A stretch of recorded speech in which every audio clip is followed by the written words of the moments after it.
சமீப ஆண்டுகளில் பார்த்தீங்கன்னாக்க தமிழகத்தினோட இந்த நீட் தற்கொலைகள் அதிகம். சரியா? அதிலும் குறிப்பாக மாணவிகள் தற்கொலைகள் அதிகம். நம்ம நீட்டுக்காக பிறக்கலை, நம்ம பிறக்கும்போது நீட் இல்லை. சரியா? தயவு செய்து அதான் வாழ்க்கையினோட ஏதோ உற்சவங்கிற மாதிரியான ஒரு முடிவுகள் வேண்டியதில்லை. நீட் தேவையில்லாத படிப்புகள் கணிசமாக இருக்குது. இன்றைக்கு பொறுத்தவரை எதுக்கு நீட் தேவை? எம்பிபிஎஸ்க்கு தேவை, பிடிஎஸ்க்கு தேவை, வெட்டினரி நம்ம ஊர் தேவையில்லை.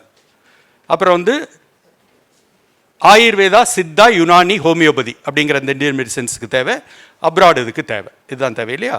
அப்போ நீட் தேவையில்லாதுன்னு சொல்லி பார்த்தீங்கன்னாக்க ஃபார்மசிக்கு தேவையில்லை, ஃபார்ம் டிக்கு தேவையில்லை, ஃபிசியோதெரப்பிக்கு தேவையில்லை, நர்சிங்க்கு தேவையில்லை.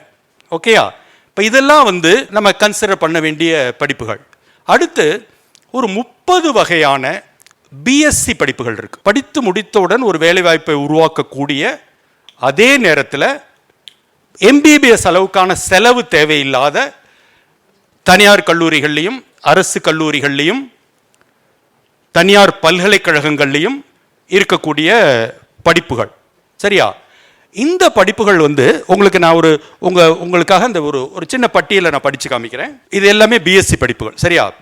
Cardio pulmonary perfusion care technology, cardiac technology, radio therapy technology, clinical nutrition, neuro electrophysiology, radiography and imaging technology, respiratory therapy, medical laboratory technology, accident and emergency care technology, operation theatre and anaesthesia, critical care, dialysis, physician assistant, nuclear medicine, medical sociology, neuro electrophysiology, medical record science, medical imaging technology, renal dialysis technology, pathology, audiology, physiology, radiography, anaesthesia, trauma care, clinical nutrition, clinical research.